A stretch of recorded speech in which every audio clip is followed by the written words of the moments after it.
What is up, guys? It is the wannabe heel, or alternatively known as Jahon Seen or Snee. Not exactly sure how to say it. Never tried to say it out loud before.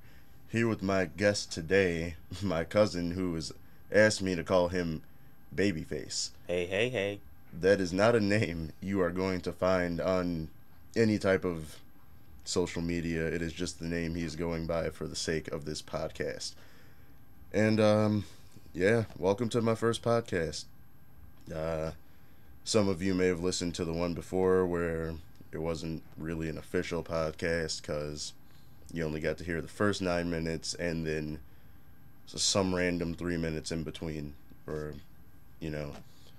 And that podcast won't be anything like this. This one is going to be a complete podcast with probably valuable information and opinions. I wouldn't even say information, just opinions.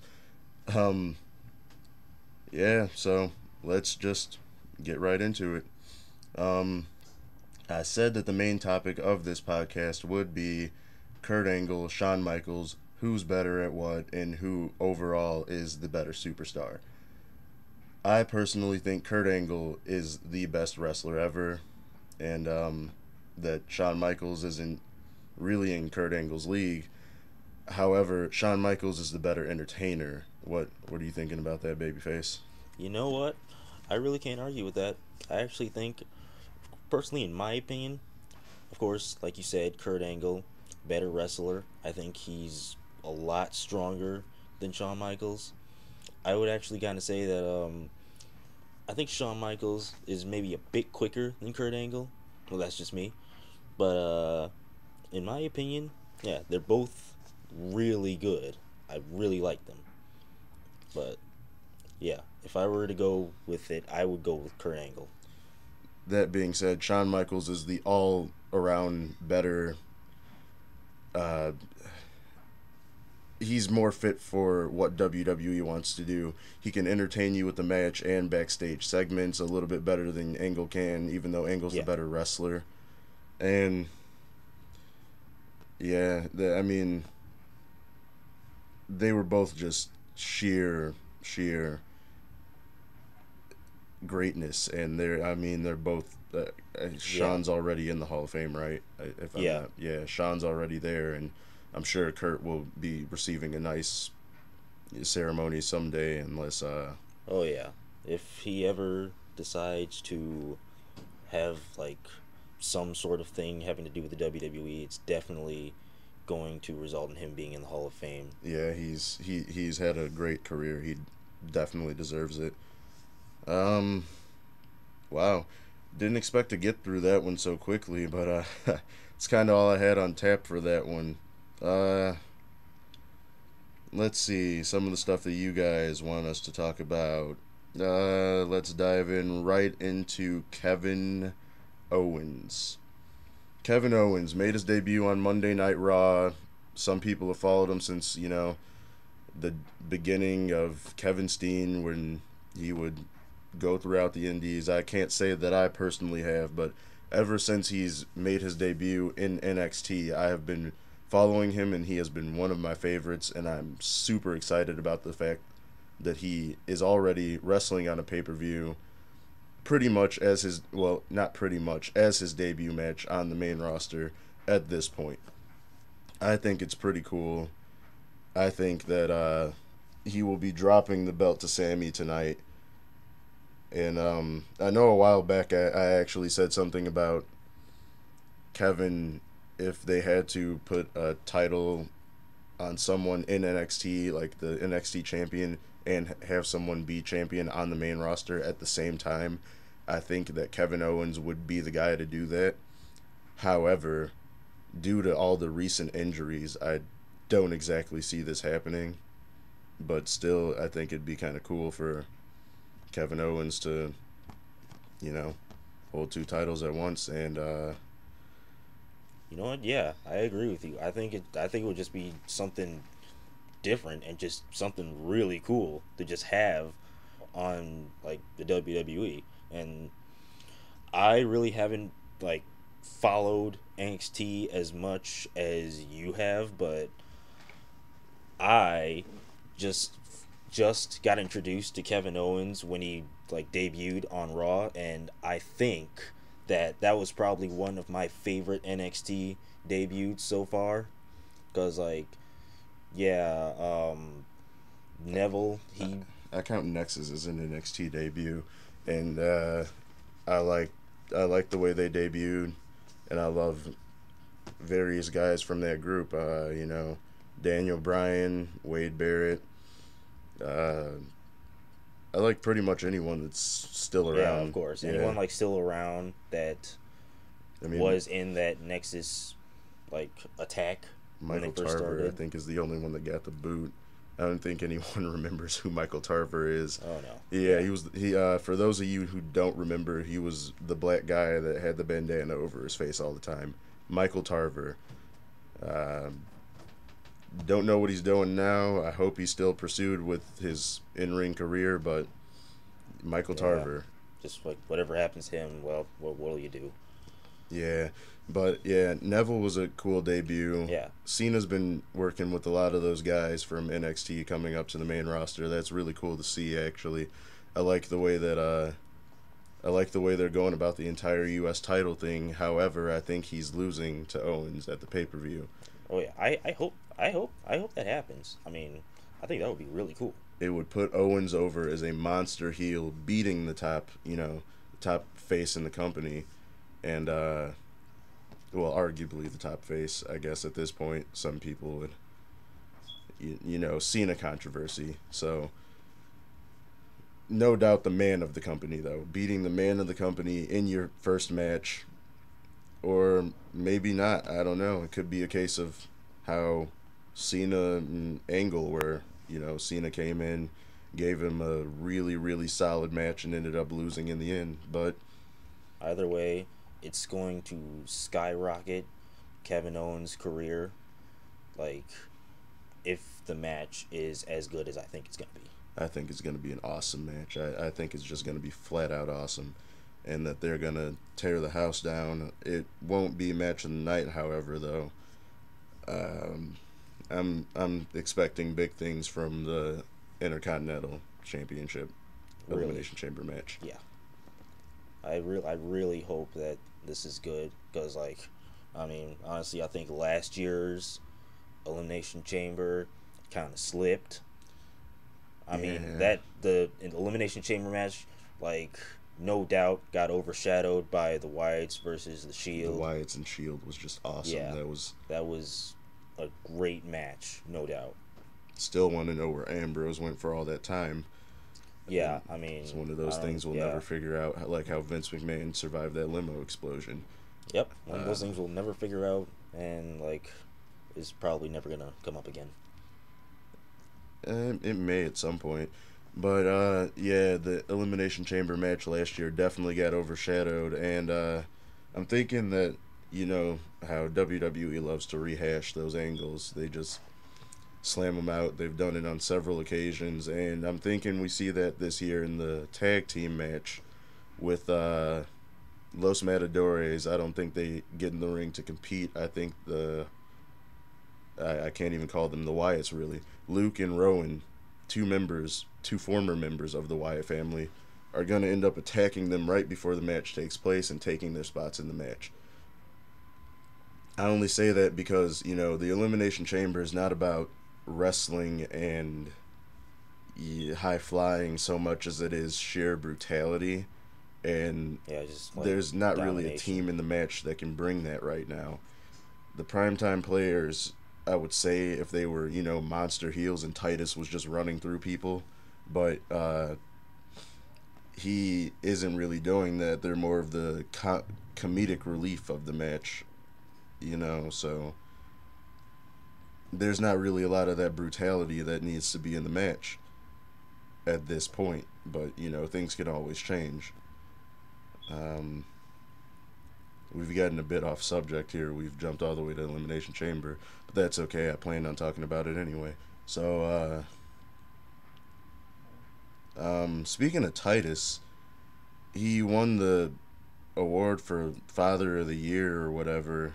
You know, the Celebrity Father of the Year, and WWE was quick to congratulate him on it, but uh, it seemed to anger Batista that who's a very close friend of Titus O'Neil, that uh, they're quick to acknowledge you for something like being a great father, but that's not getting him a push, and he feels that he rightfully, he feels that Titus deserves a push. Did you hear about that? I did not hear about that. Yeah, And he took to Twitter. I think he mentioned WWE directly in the tweet. I think he quoted it, and it was like, "Congratulations for winning Father of the Year, Celebrity Father of the Year," and then he, you know, in the words of Titus O'Neil, not actually Titus O'Neil saying it, but he had the little his name written out and then a semicolon, and I think he was like, Titus, then why don't you give me a push? And then WWE, sorry, we don't have anything for you, mocking the creative team. And he's like, same old bullshit, I think was the hashtag behind it. So, Titus is up there in age now anyway, so I think his push is past him.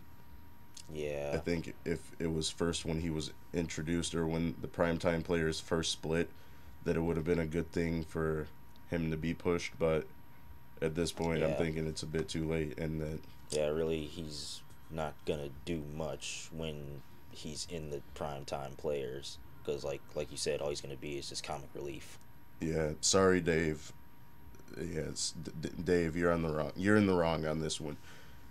While everyone deserves their fair share of matches and pushes or whatever because they all work so hard, Titus, a little bit past his prime, probably should have left well enough alone. Uh, what else is there to talk about? The Chris Benoit controversy. Chris Benoit controversy. That kind of goes back to that limo thing, ironically, because Vince McMahon was supposed to be dead, and it looked like he was going to just run things from the back, and his TV persona was all dead and gone, which it kind of has been actually since then. Um, it looked like Triple H and Stephanie were going to have to, I think it was actually Stephanie and It Shane was at that Stephanie and time. Shane. Yeah, Stephanie and Shane, they were going to take over as the day to day running management for the WWE. And then Chris Benoit died. Well, the double murder yeah, suicide. And and yeah, yeah, they that, just that pretty kind of much that changed everything. A had lot of to. people like to say Cena is the reason for PG, but it's actually kind of them trying to run away from the Chris Benoit thing, which they've said on multiple occasions that they aren't running away from it, but I think they are. And honestly, at the end of the day, I think Benoit deserves a Hall of Fame spot only because there are various members of the Hall of Fame that have either killed someone or killed themselves. And uh, Scott Hall, I believe, he was inducted, right? He's in the Hall of Fame now, right? Scott Hall. Yeah, yeah, I Yeah, think so. he killed someone outside of a night or a bar at night or something. I remember reading it somewhere. The details on it are super fuzzy, and something I do know more about though is the Von Erichs. Various members of their family, committed suicide, and all of them are in the Hall of Fame. So, although Chris Benoit's was done in a much more disturbing and you know i- terrible way, because he took not only his life, he took the life of his youngest child and his wife, which some people still like to say it's Kevin Sullivan. Another story, another day. Anyway, yeah, I think Benoit deserves a Hall of Fame spot because it's not it's not what you did outside of your personal life. Because X Pac's in the Hall of Fame or on his way there at least. I don't believe he's in yet, but he's on his way, and he did a porn with China, and they're talking, Yeah. saying that China is not going to get in. You know, Triple H said it on the, what was it, the Stone Cold podcast, Hmm. or yeah, said that China's most likely not going to get in, but you know, X Pac was right along with her in that porn. So I mean, porn's not killing your son and your wife, but it's what you did in the ring and what you did to entertain the fans. That's why you get into the Hall of Fame, not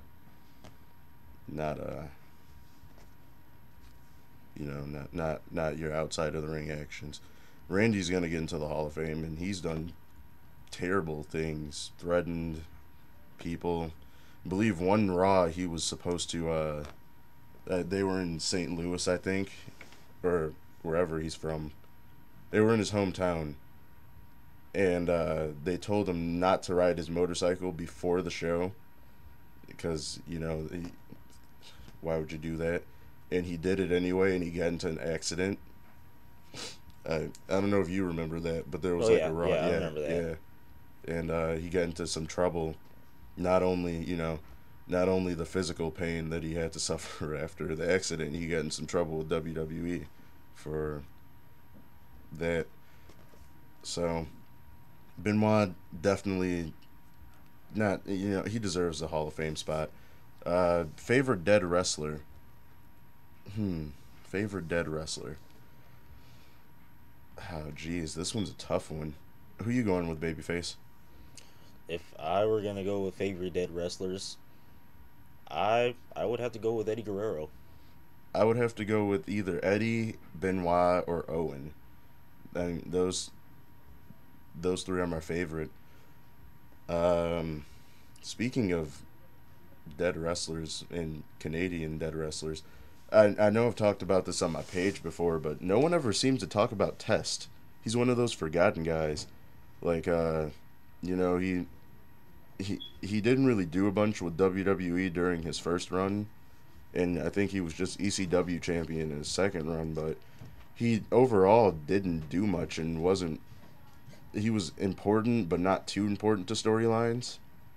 He really wasn't. I mean, the only real storyline I can really remember him in was with the feud The with the marriage, McMahons. Yeah, yeah, the like in X Pac. I mean DX and stuff. Like when he was married to Stephanie. yeah that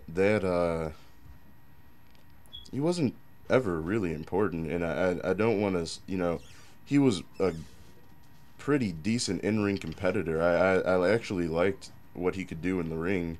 He just had no personality whatsoever, and it was pretty clear that he was on some type of something when he performance enhancing drug when he Oh came yeah, back because guy was ripped. yeah. He was jacked. Yeah, and it's like you look at Eddie and you see the same thing going on. He wasn't as big, he still had the muscles and everything, but when he came, there was like an injury or something. Maybe, I don't know. Came back with his haircut a little bit lower, and he was bigger than he was before. Also, um, the Divas division. I actually ranted about this a few days ago. I think it was maybe Saturday. Uh, before, yeah, it was. I think it was Saturday early or Sunday, early Sunday morning, that I ranted about the Divas division and how I think it's stupid. It is. I mean Stupid to be now. called the Divas division. They're women's. I also said the knockouts. I'm not too fond of either. I don't like either name. I feel the names are stupid, and that they should just be referred to as women wrestlers or superstars like the guys are. I don't think there should be any type of, while they're it's obvious that they're women, so you don't have to say women superstars. Just refer to everyone as superstars. And I I hate the name diva. I hate the show Total Divas. It makes me not be able to take the division. I already don't take the division seriously, mostly because of the Bellas being the face of it. I just can't stomach them, no matter how hard I try to. And I admit that Nikki has gotten better, a lot better. but I still cannot stomach the Bellas. It drives me absolutely insane where they are on my TV, and I have to get up and go use the bathroom, no matter how many times I've used it previously. But it just the total divas.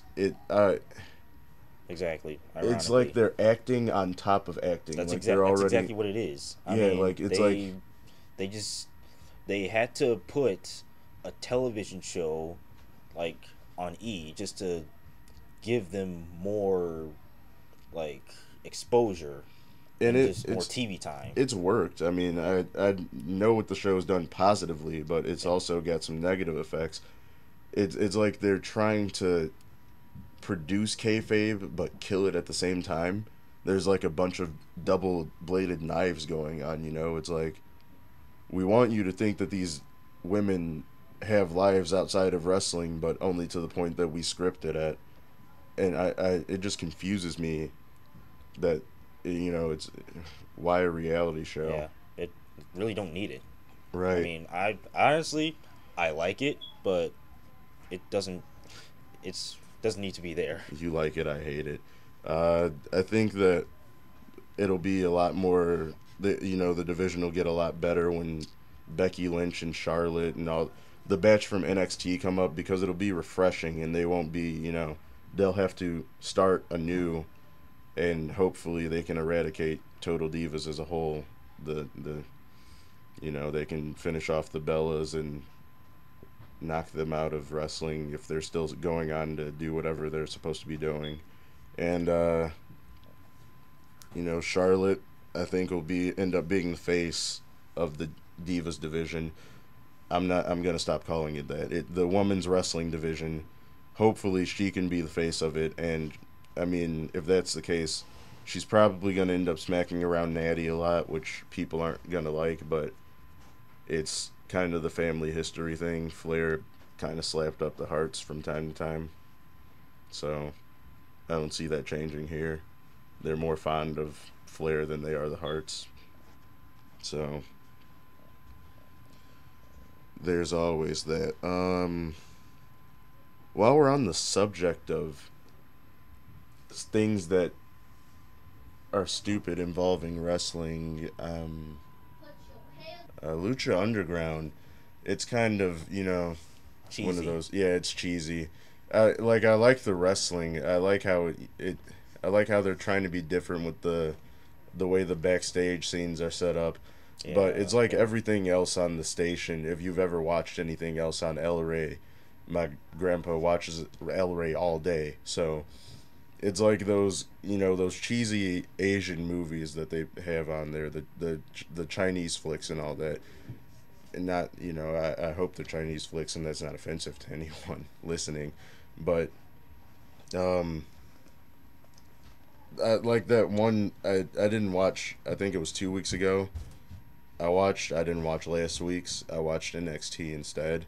And at the end of the show, because I watch off and on again, so I don't know names and all that. But there was this chick that tried fighting this guy, and she was throwing like fast, hardcore punches, and he was just blocking them with his hand, and it just looked so cheesy and silly, and like she should have ran, and you could have seen the strings when she like ran to jump and kick him. It looked like that kind of thing was about to go on, and Yeah. I mean, I can't take it too seriously from an entertainment standpoint, but from a wrestling standpoint, it is a very serious and good show. yeah, the wrestling is great. The wrestling is absolutely fantastic. I enjoy every second of the wrestling. It's just The backstage stuff, yeah, you can just do without that yeah. because I yeah, especially like Matt Cross, or I think Son of Havoc is his name in Lucha Underground. Uh, Prince Puma's pretty entertaining too. Those are some guys that I would like to see in the WWE at some point. And I think Matt Cross was actually a Tough Enough member at one point. I think he was on the show a few years ago. Whenever they rebooted it, I think he was there. Um, Tough Enough. Tough Enough's coming back. I I don't understand some of the people though that like, if you have very minimal wrestling like experience, I feel this is the place for you to go. But if you're like those two twins that everyone was backing a while ago that I said were the the stiff, or they were really stiff, the Voros twins, I think. I haven't been following them ever since their exposure kind of died down, but uh, I think they've wrestled on some independent promotions, maybe not bigger scale ones, but they have some really serious training. It looks like, and those guys they'd be better off going to the performance center, you know. Tough enough, I don't think is for them, and plus only one of them is gonna get the contract if one of them were to win. They can't both get the contract. That being said, there are guys that have been on Tough Enough and not won and got contracts, like Miz. He didn't win. Cameron got a contract and she was on Tough Enough. I don't believe she won. Ryback. He doesn't count though. He was on NXT also. He had to do something else to get back. Um, NXT was pretty much like the perfected form of Tough Enough. I like to call it, but it's become a third brand almost now. I like what NXT has become. Is there anyone else that off the top of the head? I really can't think of off the top of my head right now. Seems like the winners are never as successful as the people that are, you know. Who's even the guy that won the rebooted season? I don't know. I can't even tell you. Yeah, because all I remember was he was on Raw, he got stunned, and that's it. He was on Raw once? I don't even remember that. Yeah. Oh, boy. Hey, if you're by chance listening to this, you have completely been forgotten about, buddy. I can't even tell you what your name is, but, oh, boy. Who do you think will be the most successful member of the Shield? Most successful member of the Shield. Really? I mean, I don't know. I, in my opinion, I think at some point, I think Dean Ambrose is probably gonna break out and just have a lot of success. Yeah, it seems like they're giving him that Stone Cold type thing now, where he's gonna be just, he goes around kind of doing what he wants when he wants, and a lot of people say that Ambrose, he would have been better off in the Attitude Era. I don't think that's the case. I think because like there was so many more, the charisma was so much greater back then. It was. You had Stone Cold, you had The Rock, you had Shawn Michaels, Undertaker, Triple H. You had all those guys that had so much charisma, and Ambrose would have kind of got lost in the shuffle. Yeah. He I feel as if he would have been like, he wouldn't have been a WWE champion, like more of the hardcore division. Yeah, he would have belonged to the hardcore division with the, he brings the CZW style. Yeah. Back then he would have brought that. He you know what? He might have been one of those guys that he probably would have came over during the invasion. Maybe. I think he would have been a part of ECW until ECW died. Yeah, because, exactly. He's just got that unorthodox style of wrestling. And the promos he would cut would be better off for ECW. Mm-hmm. Yeah, he'd be like Raven with the promos almost, but kind of a Sandman. That's a bad example. Sandman wasn't entertaining in ring at all. He'd have like the hardcore ground and pound style, almost like he Tommy was Dreamer. pretty much just a brawler with an attitude, but really like didn't really wrestle and was just kind of sloppy. Yeah. I think Tommy Dreamer would be a better example. Ambrose would have been more. He would have been like Stone Cold. What Stone Cold was to WWE, he would have been that to ECW, I believe. But as far as being a part of the Attitude Era goes, that would have been a bad idea. But most successful member, for me, if Roman doesn't leave, I think he's bound to be the most successful just because that's what the company wants. I mean, there's always that chance that Ambrose could be like Cena, you know, the guy that wasn't supposed to take off but ended up taking off. And because it was very apparent at the conclusion of Evolution that the two biggest stars in the company were supposed to be Batista and Randy Orton. Batista being the face, Orton being the heel. And Cena just ended up being more over than both of them. So there's always the chance that Yeah. that could happen with Ambrose, and I hope it does because out of the Shield members, he's actually my favorite. So hoping the best for Dean, but you know Anything can Roman's happen. there, and Roman's justice, and he's got the fist and the look and the athleticism and the family history. So um, who do you think is the best wrestler in the world today? Bar none. I know you don't watch a lot of independent stuff. You know you barely watch NXT. But who do you feel is the best wrestler in the world today? The best wrestler. Oh man.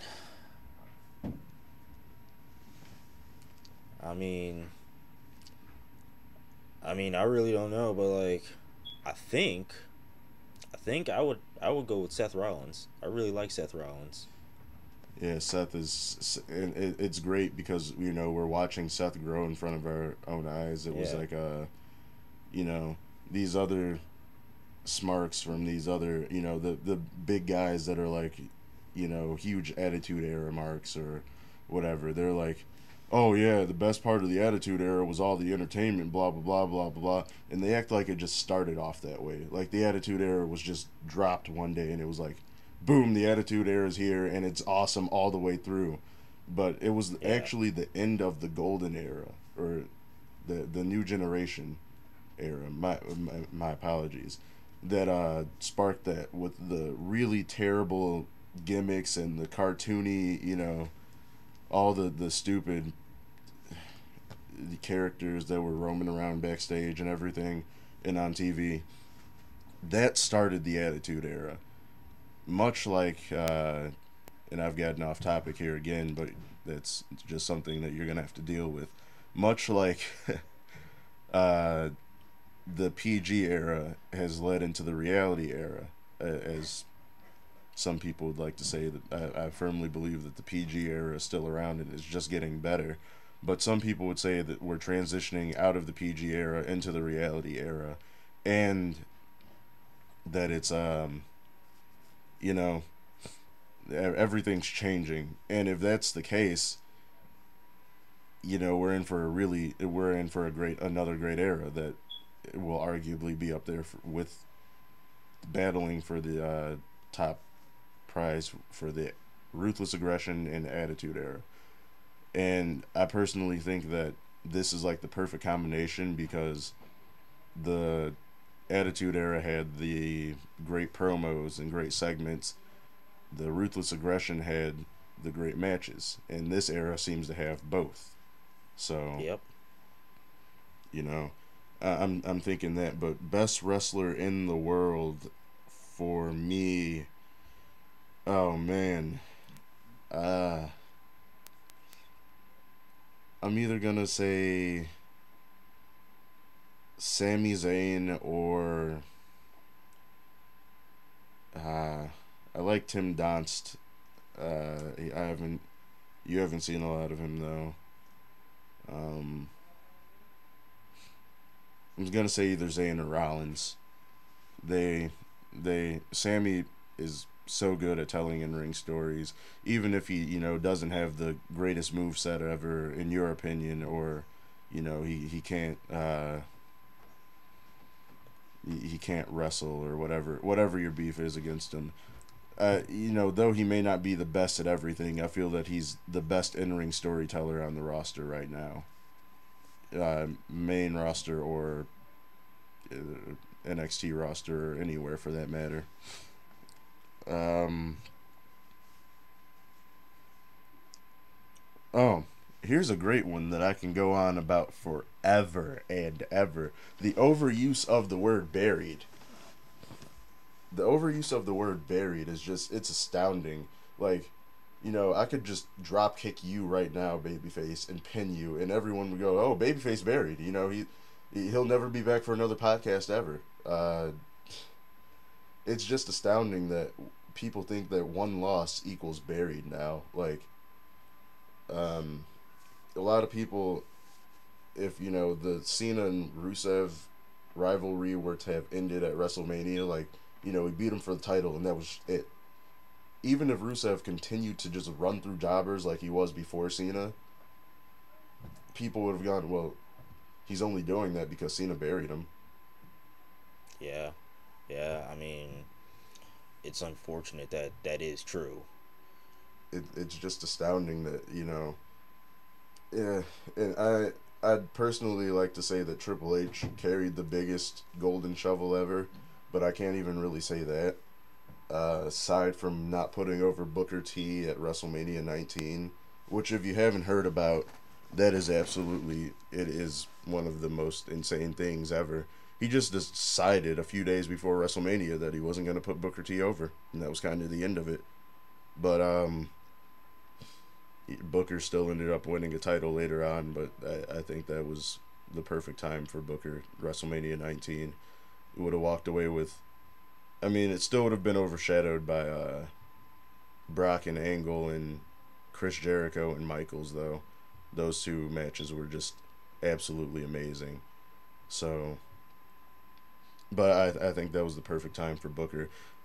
Um, but the use of the word buried, it's absolutely insane. And I always say, I think that it's up to the wrestler after they've been knocked down a peg, you know, in terms of a rivalry. Like, they didn't come out on top in the rivalry. I think it's up to them to do everything to remain noticed and, like, focused on by the crowd. Because I mean, that's the ultimate goal anyway, whether you win or lose.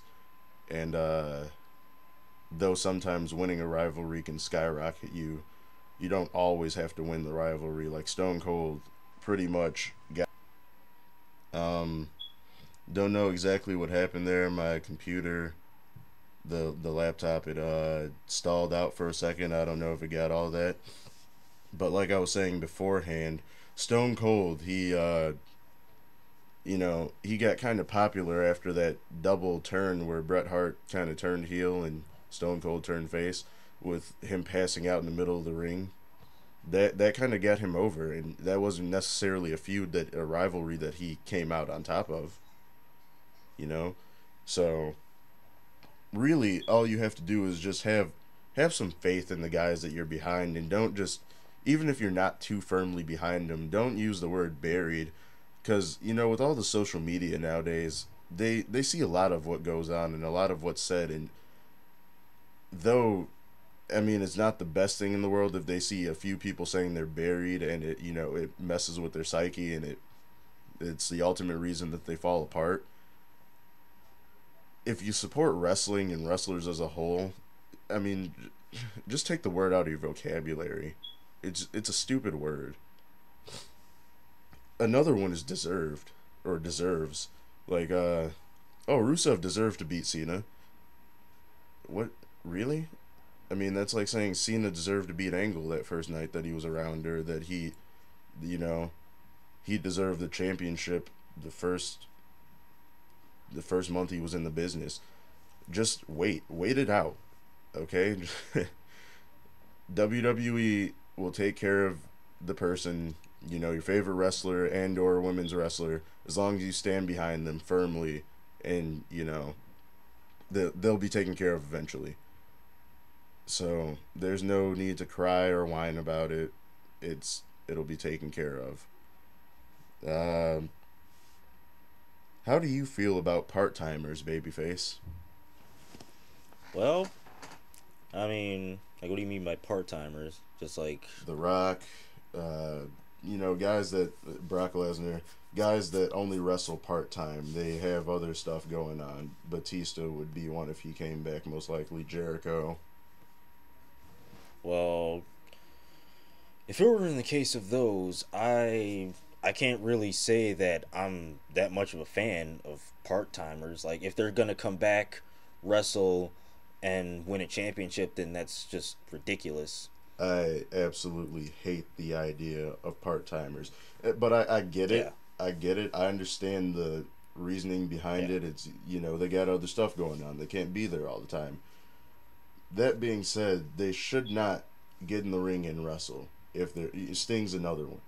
I understand Sting. I understand Taker.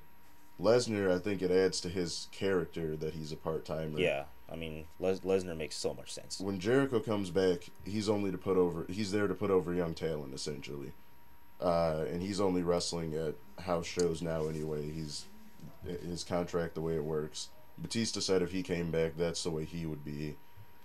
The Rock though, winning the title from CM Punk, I still do not like that That decision. was ridiculous. That pissed me off. I mean, I could probably understand the Rock like coming back wrestling Cena at WrestleMania with like the once in a The lifetime once in a thing. lifetime That was thing. That was gone enough. because I mean they wrestled again the following year. I mean, I understand the once in a lifetime thing. That was really good Yeah, marketing, and it it would have was. worked if it was just. And it was a 2 year plan all along, but it would have been great if Cena just won and that was the end of it. He vanquished The Rock and proved that part timers don't really have a place in the WWE.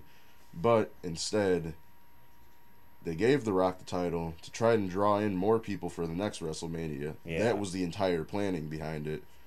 The only way to make the match bigger was to involve the title, and it pretty much just pissed everyone off and flushed everything down the toilet. And though CM Punk's title reign was kind of, uh, it was, it was going nowhere really because he could never get into the main event for some reason. He was always overshadowed, even though he was pretty much the top heel at the time. He was just overshadowed by everything. yeah. I mean, it was just it's just unfortunate because he could have brought a lot of entertainment if he would have just been in like any main event match. Yeah, like I would have much rather have seen Punk and Cena at WrestleMania. What was it, 29? WrestleMania 29. Yeah, Yeah, I would have much rather seen that match than Rock and Cena too. And though Jericho and Fandango. was it Jericho and Fandango that year? Yeah, Okay, then it was Punk and Orton, or no, Punk and Orton was Punk 27. and It was Punk. Taker. Punk and Yeah, Taker. There we go. Boy, my head's a million different places right now, but Punk and Taker. That was a good match, but Cena and Punk would have been way yeah, better. They dropped the ball with that. They dropped the ball with Cena and Orton at WrestleMania. I mean, they did have that triple threat match, but they've never gone 1-on-1 at WrestleMania, and that's a match that I've been dying to see since forever. It I'd love to see that match still. Actually, I hope for it every year at WrestleMania, or maybe like Cena, Orton, and Brock. That'd be an awesome match too to have just off the wall, not even at Mania, like at SummerSlam or something, because those three guys all came up around the same time. It'd be like another end of the era thing, end of an era, hmm and that's something I'd really love to see. Um, Vacant's title reign. Vacant is quite possibly the most dominant WWE superstar ever at this point. Uh, and I think his most famous title reign is the one from 2004, where he ended up dropping the title under the ring and Randy Orton found it at SummerSlam. yeah. I mean, He won yeah, the title at WrestleMania. And everyone was like, "Wow, Vacant! He's really something. He just beat Triple H and Shawn Michaels at the at the same match." And yeah. He held the title for a while, and then injuries are something you never want to see. And I always make jokes about Kevin Nash tearing his quad, but Vacant tore his quad, and he hid the title under the ring. And Yeah. he told the first person, he was like, "Hey, first person that can find the title can have it." So people, scavenger went on scavenger hunts for weeks till Randy Orton ended up finding it under the ring, and Vacant's been important to title reigns ever since. Oh You yeah, know, yeah. I mean, yeah, I do like Vacant. I like him as like I liked him as a champion. I mean, he's he the was he was great. current Intercontinental Champion. Yeah, and He held the title last year after WrestleMania too. Vacant won't be denied. He's just so great. Vacant. You know what? I might have to change the best wrestler in the world thing. That I'd have to say Vacant actually. oh yeah, Yeah, Vacant. No one tops there's Vacant. Vacant. no one better than Vacant. Yeah. Uh, It's unfortunate you got to drop that title though. oh yeah. I don't see him walking out of Elimination Chamber with the Intercontinental title. Sadly. Speaking of that, who do you see walking out of that match with the title? Out of that match with the title, I am. I really hope that it's Barrett. I hope it's not Barrett. I really hope that it's Neville or Sheamus, or isn't Rusev also in the match, or is he not? I don't know. I think I don't. Rusev is in. I'm kind of mad that Bo Dallas isn't in. Even I mean, he's another one of those, especially because Neville's nursing that quad, or the quad injury, the thigh injury. He's another one of those guys that could just randomly attack before the match starts and end up inserting himself into the match. I think that one's a lot more likely now that I think about it. But if Dallas is in, I hope it's Dallas. If not, then I hope Neville or Sheamus or possibly Rusev. Um, Only because I want Barrett to win Money in the Bank, and I that'd be a booster for his career because his after he's only got one title shot, right, at Orton that one time, where if he didn't win, Cena was fired. Yeah, Yeah, I don't think he's gotten another title shot since then. Yeah, yeah. I I think mean, that's yeah. it. I don't think he's got another WWE title shot. Really, now that I could think about it. I think that was it, unless he was in one of the Elimination Chamber matches or something. But yeah, that would help his career out. And I mean, people I've talked about this a ton, but people say Ambrose, but Ambrose is already a part of the main story. So like he's part of the story involving the WWE World Heavyweight Championship. So to have him win Money in the Bank, it makes sense, but only as long as Rollins is champion, Yeah, because it's like he's so and maybe not. Maybe you could say, oh well, he cashes it in on whoever beats Rollins, and then Rollins gets mad because blah blah blah. But there's so many ways they could go about it. Like I said that one day on it was last week or early this week. It might have been yesterday or today, or not today, but yesterday or Monday. Um, have Roman and Ambrose fight to a series of draws, and it continues at the Royal Rumble when they eliminate each other. You know, and it's like there was no clear winner, so we're just gonna give them both a title shot at WrestleMania. Why do they? If you want the Shield triple threat to happen, I mean, why? Because there's really only one of three ways it could happen. The way I've explained it, Ambrose and Ambrose wins the Rumble, Reigns wins Money in the Bank, or vice versa. And personally, I don't want to see Reigns win Money in the Bank or the Royal Rumble again. I think that once was enough for him, and he's going to end up with the title most likely at WrestleMania next year anyway. So, I mean, they're yeah. um, Favorite part of each era.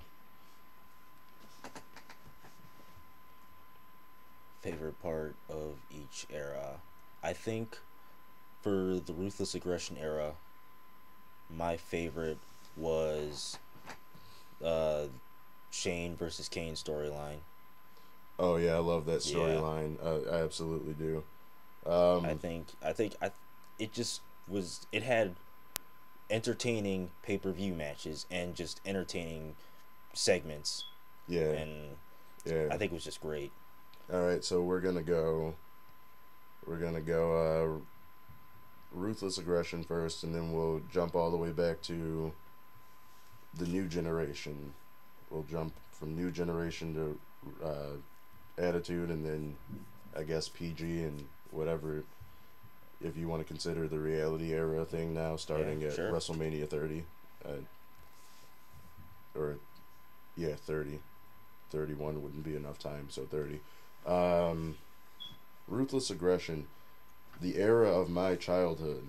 There's a lot of things I love from it. So favorite moment is kind of hard for me to pick. Um, boy, probably when Chris Benoit, or I'm sorry, I can't talk about that because I just talked about vacant. I was gonna say when Benoit and Eddie were both champion at WrestleMania 20, and the celebration at the end. But man, probably Cena winning at 21. Yeah, I was just so happy to have the title off of Bradshaw, JBL, that Cena instantly became my favorite, and he's remained my favorite for 10 years now. uh, so yeah, new generation era, which is the era before, right yeah. before the Attitude Era.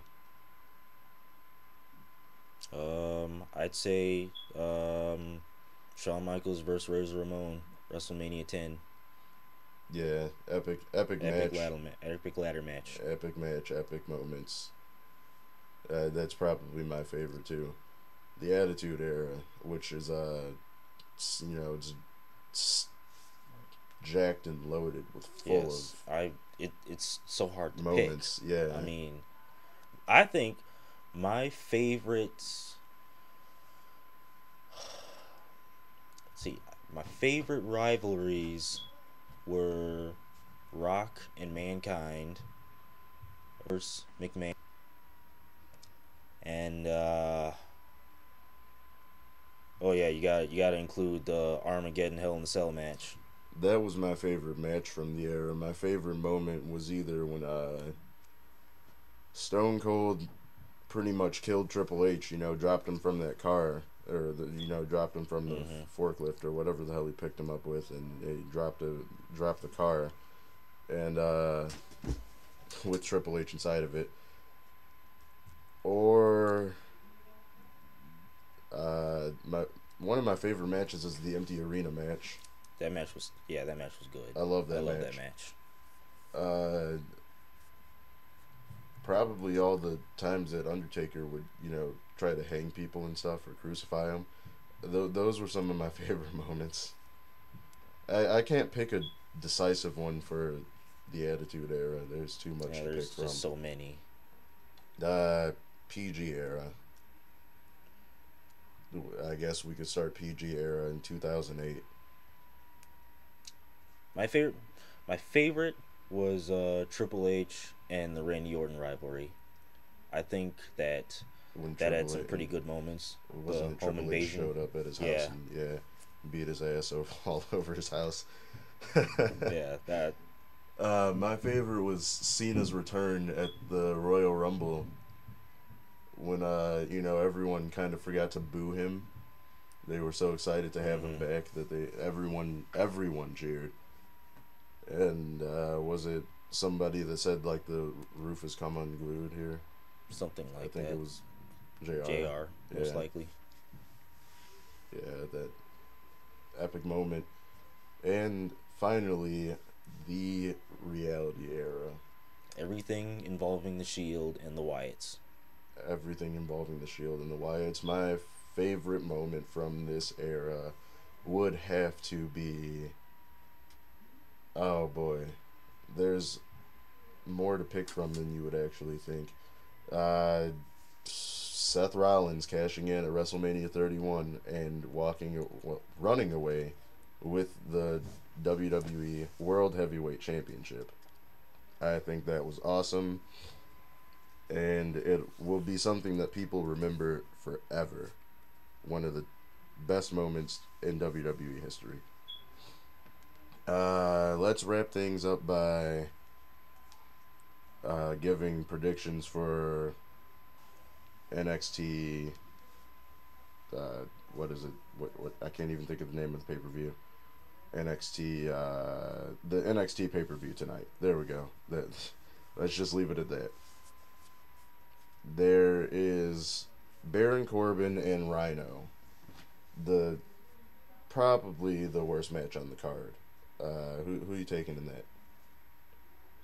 I know you don't watch NXT, but let's just Yeah. from what you have seen. If anything, I'd go with Baron Corbin. I'm also going with Baron Corbin. He yeah, Rhino's just there to Yeah. I put mean, over he really doesn't one of the top need to win. Yeah. Wesley and Blake versus Team Soft. Enzo Amore and Big Cass. Just by the name Team Soft, I'm going with the other guys. Team Soft is taken pretty seriously down in NXT. They have a pretty good crowd response. It won't transcend into the main roster, but they have a pretty nice following. So I wouldn't be surprised if they walked away with this. Becky Lynch, Sasha Banks, NXT Women's Championship. I believe it might be Divas Championship. Either way, the women's title down there on the line. Who you taking? Becky Lynch, Sasha Banks. I would go with Sasha Banks. The boss. Yeah. I'm reluctantly also going to go with Sasha Banks, although I'm hoping for a Becky Lynch victory.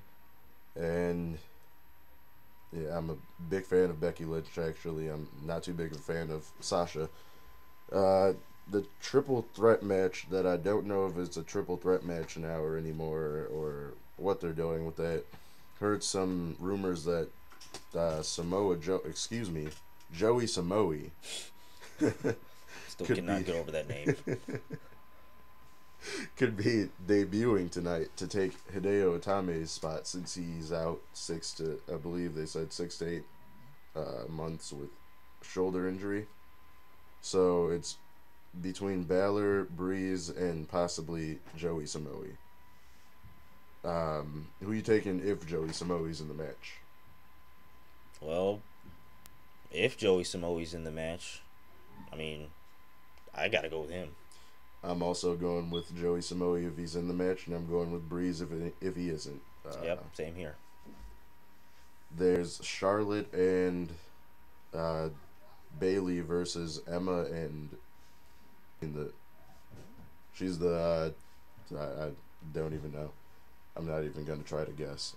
Which team you taking? I'm taking Charlotte and Bailey because obviously. Yeah. Yeah, me too. And finally, there is the main event, the match that they all want to see. Owens and Zayn to Zayn, his shoulder's hurt, but he's going to wrestle anyway. Big money draw. Who you taking? For that one, I watched the match, Sami Zayn and John Cena. Highly impressed by Sami Zayn. But I gotta say, I'm a fan of Kevin Owens after what he did.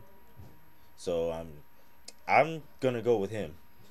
I'm a bigger KO fan than I am a Zayn fan, but on this one, I'm taking Zayn. I feel that Owens is ready for the main roster, so the title, he can give it back to Zayn. Zayn can be the first 2-time NXT champion, and that's something that he can say that no one else can say. Like Rollins can say he's the first NXT champion, Zayn can say he's the first 2-time NXT champion. And plus, I think Owens has a thing in his contract where he gets called up to the main roster in a really quick amount of time anyway. So that'll wrap things up here, guys.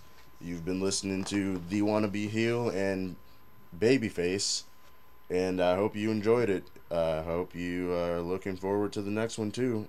Until the next one, peace out.